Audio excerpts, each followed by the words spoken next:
আজান যখন হয় রিকশায় তালা লাগায় নামাজে দাঁড়ায় যায়। রাতের বেলা রিকশা বন্ধ করিয়া রাতে ঘুমায় না, ওই যায় নামাজে বসে আল্লাহর কাছে কান্না করে আর বলে, ও মালিক,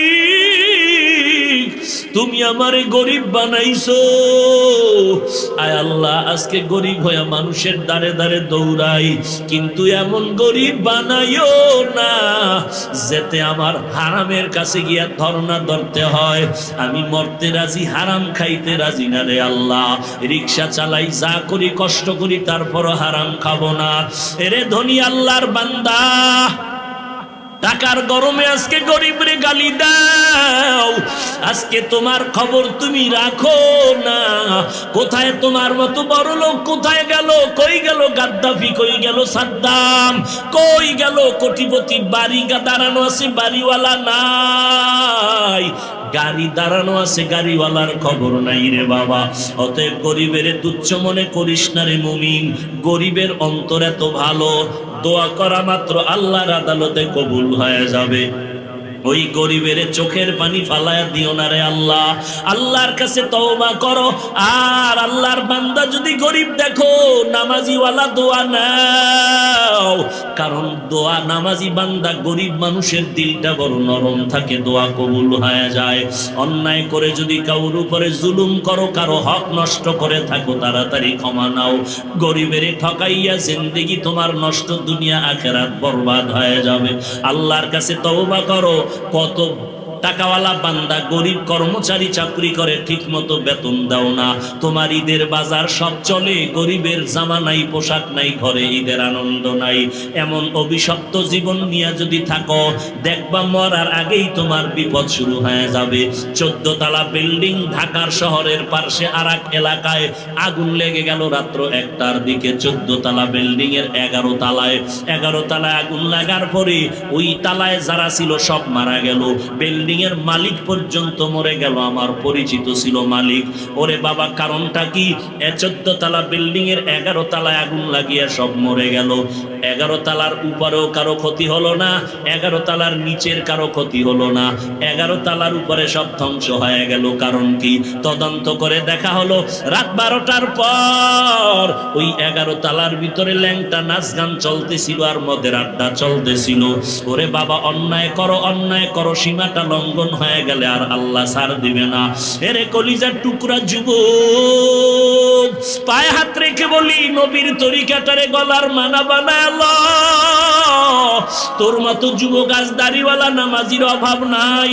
ওরে যুবক, স্কুল কলেজে পড়ে, নামাজ ছাড়ে না। তোমার মতো যুবক শ্রমিকের কাজ করে, নামাজ বাদ দেয় না।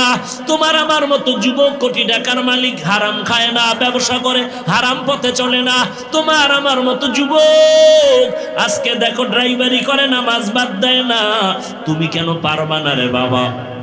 আল্লাহর কাছে তওবা করো, আল্লাহর কাছে তৌফিক চাও। আল্লাহ তুমি তওবা করার তৌফিক দাও। জীবনে আর গুনাহ করব না, দুনিয়াটা কিছুই না রে বাবা। আল্লাহর জান্নাত যদি পেতে চাও, ঈমানটারে মজবুত করে নাও। দুনিয়ার জমিন থেকে 9,30,00,000 মাইল উপরে সূর্য।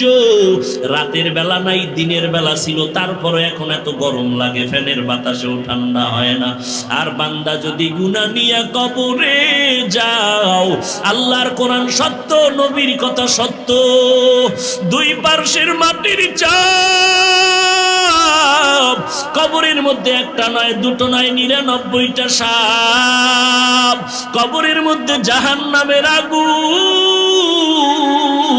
হাসরের ময়দানে সূর্য মাথার উপরে নেমে আসবে। গুনাহগারের মাথার মগজগুলো ভাতের মারের মতো টকবক করে ফুটতে থাকবে। সূর্যের তাপে জমিনটা তামা হয়ে যাবে। ওরে আল্লাহর বান্দা, ওই আযাবের কথা স্মরণ করে তওবা করে নাও। চোখের পানি ছেড়ে কান্না করো। গুনাহের কারণে দিলটা পাথর হয়ে গেল, চোখে পানি আসে না। আল্লাহর কাছে তৌফিক চাও। আল্লাহ কান্নাওয়ালা চক্ষু দান করে দাও, কান্নাওয়ালা চক্ষু দান করে দাও। এরে নবীর উম্মতের দল, চোখ বন্ধ করে দেখো কোথায় মা, কোথায় বাবা, কোথায় দাদা, কোথায় মা, নানা, এক এক করে সব চলে গেল। জিন্দেগিতে আর তাদের সাথে দেখা হবে না রে বাবা। বয়ান আসছো, বয়ানের পরে ঘর পর্যন্ত পৌঁছার গ্যারান্টি নাই। এক জায়গায় দোয়া চাইলো হুজুর, বয়ান থেকে মোনাজাত করে বাড়ি যাওয়ার পথে মরিয়া গেছে, অ্যাক্সিডেন্ট হলো, আসার পথে অ্যাক্সিডেন্টে মারা গেল। এরকম অহরহ যুবকের লাশের খবর পাওয়া যায়। দুনিয়াটা কিছুই না রে বাবা। আজকে নবীর তরিকা মতো দাড়ি রাখলাম, টুপি পরলাম, নামাজ পড়ি, পর্দা করি, কই আমরা তো না খায়া মরি নাই, আমরা তো হারামের কাছেও যাই নাই। আমাদেরকে মানুষ তো অসম্মান করে না, বরং রাস্তা দিয়ে চললে যত সালাম আলহামদুলিল্লাহ মানুষ আমাদের দেয়, মাথায় নিয়ে মানুষ আমাদের জন্য মোহাব্বতের সাথে দোয়া করে। এরে আল্লাহর বান্দা, টুপি দাড়ির কারণে সম্মান মোটেও কমে নাই, কোরআন পড়ার কারণে সম্মান কমে নাই। অতএব অনুরোধ করে বলছি রে যুবক, যে লাইনে থাকো, যেই ব্যবসা করো, চাকরি করো, অনুরোধ করে বলি নবীর তরিকা মতে চলো। তুমি কোন দল করো, কোন দলের নেতা, কোন পীরের মুরিদ, কবরে গেলে কোনো পরিচয় থাকবে না। ওই কবরে তিনটা প্রশ্ন হবে, রবের পরিচয় দাও, ধর্মের পরিচয় দাও, রহমাতুল্লিল আলামিনের পরিচয় দাও। জবাব যদি দিতে না পারো, কবর হবে জাহান্নামের গর্ত।